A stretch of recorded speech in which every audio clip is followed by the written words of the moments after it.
What is up, everybody? Renfail here, and it is time for me to drop my initial review of Aliens Dark Descent. I just crossed the 22-hour threshold during today's stream, so since I'm past that 20-hour mark, it's time to do the second of the 3 reviews that I do for every single game that I play. So if you've never watched any of my reviews or anything on my channel before, there's about a little over 7,000 videos here over the last few years. I do 3 reviews. I do an early thoughts video, which is after the initial few hours of the game, which I've already done for this game. You could find a link to that down in the description below. Then after about 20 hours, I drop an initial review, which has any updates to thoughts I've had since the early thoughts video. And then I do a third review after I've finished the game. We are a few missions away still from the end, so there's probably still another 10 to 15 hours ahead of me.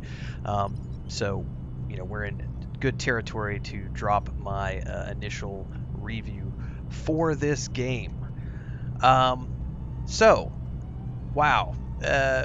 One of the things I have been genuinely impressed with is the sense of threat in this game, which I did not anticipate feeling, because usually, with games like Alien Isolation and stuff, you're playing like a third person or first person game. It's very easy to feel that sense of desperation and terror because it's right up in your face.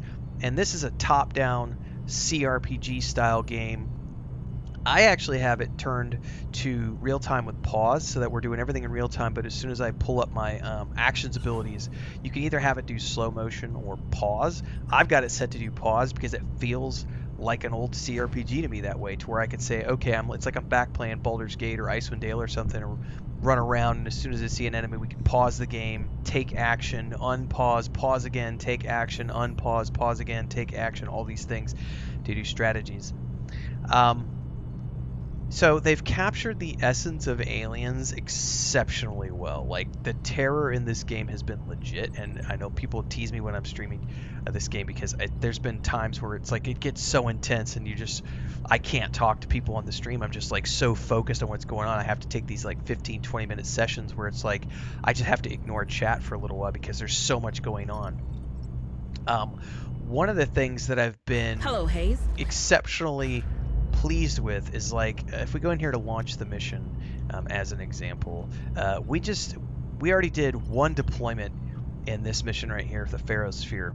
And what's been really interesting to me is how in the beginning stages of this game, the missions might take an hour to an hour and a half, but the deeper I've gotten into this game, the longer the missions have taken, to the point where we had one mission where it took me 5 hours to do one mission, and I had to do, I think it was 3 if not 4 deployments to finish it. So you kind of have to, basically the way this works is you have multiple squads that you build up over time, because when you start off you only have one squad of crew members, but then you get more as you get deeper into the game. You get more recruits, and it does become pretty important to start having multiple characters, multiple squads built out, so you can have like gunners and hackers and medics and sergeants and scouts, recon guys, and so it behooves you to have a couple of, if not 3 of, like all of these different things, so you can have like your A team, your B team, and your C team,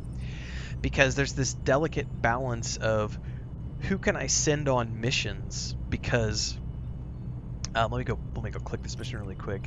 Understood. Because uploading mission data. This is really cool here about the deployment position, but what really comes into play is so as you level up your guys, when they start off, they all have pros and cons and weaknesses. Like, this guy still has the coward stat if you go to the Marine panel.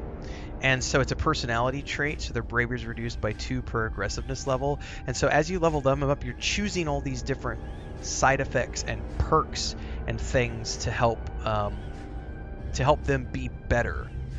And because at the end of every mission you can be tired or injured, there's also psychological stuff that goes on, so you're constantly balancing like what team members I'm going to send out. So in this case, I've got a sergeant, a medic, a gunner, a hacker, and a scout. That's a pretty balanced team, and this is like pretty much my A team at this point. And then I've got a B team that's set up. We can actually back out of this really quick.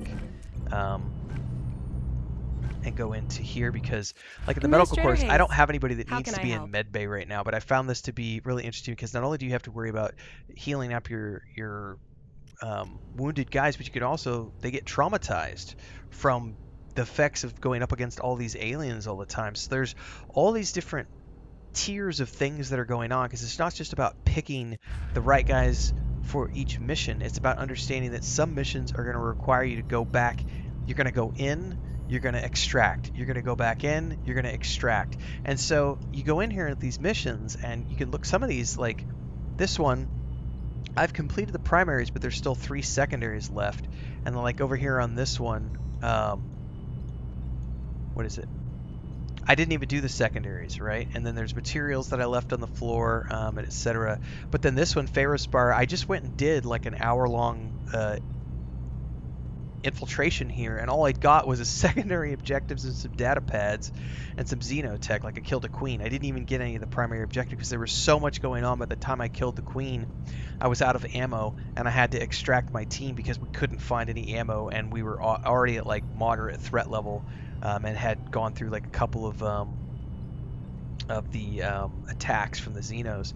So it's a pretty intense game, and I've been genuinely surprised at how difficult it is even on easy mode. There have been several missions where I have had to redo fights 4 or 5 times. Thankfully, there's lots of checkpoints, so it's not like you're having to re-clear like 15 minutes of stuff. It's just been like you go in and you do a fight. It's like, ooh. Quick commercial break, everyone, to celebrate and give thanks to all of these amazing people who keep me on the air full time. Really appreciate the support. All you got to do is join as a member. You get access to private videos. You can also do super thanks on any upload or super chats and stickers on any live stream or premiere you see. And beyond that, don't forget we're multi-streaming over on Twitch now, so you can support over there as well. Thanks so much to everybody. Let's get back to the video at hand. I didn't know where they were going to be coming from, so I died. Okay, let's redo that. Let's set up the sentry guns. Let's try that again. Okay, that didn't quite. I managed to get all but 4.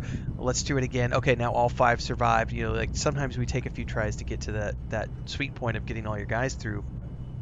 But it's also, do I have enough tools that I've looted? Do I have enough ammo that I've looted? Do I have enough, did I remember to bring mines? Did I bring shotguns? Do I have a sniper with me? Like there's all this layering of going on.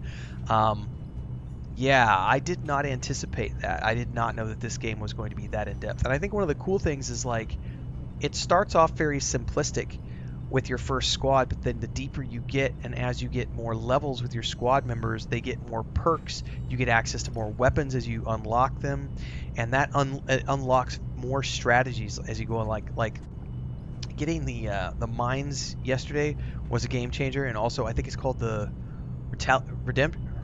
I can't remember what it's called. I have an ability where I can tell my squad to ignore stress for 30 seconds, and that has been an invaluable tool to help me get from safe point to safe point, because instead of like constantly getting stressed out by being attacked by facehuggers and stuff, we're actually able to maintain our calm now, and of course giving some of my squad members these tactical advantages of being able to resist stress for longer. There's a lot going on, more than I thought there would be, and I have just genuinely been surprised with the complexity of this game, as well as the ability to maintain like a faithfulness to the Alien franchise and make me feel like I'm in an Aliens film. I've been having a lot of fun. Definitely still enjoying it. I can't play this game every single day. Because it is so intense. I'm not a big jump scare guy. I wouldn't say that there's so many jump scares in this game, but it is such an intense game, and it takes so much out of me that when I play it. Like today we did 2 streams. I did a 2.5-hour stream in the morning and a 2.5-hour stream after I went grocery shopping. That's enough for today, and I'll probably take a couple of days off and go play. We're doing Mass Effect 2 right now. It's been kind of nice to balance this with other games, because playing this would probably be too much for my terrified little brain. So it's been a great game. A lot of fun, very intense. If you haven't tried it out yet, it's on Game Pass and I believe PS Plus right now if you want to try it out on both consoles. Having a great time. Hopefully we'll see you in the next stream as I continue to play this game. Daily streams happen on YouTube and Twitch at around 6 or 7 a.m. Central Time. We play a lot of different games, so check out all the other playlists, and I'll see everybody tomorrow. Until then, stay safe, happy gaming. Don't get caught by facehuggers, man.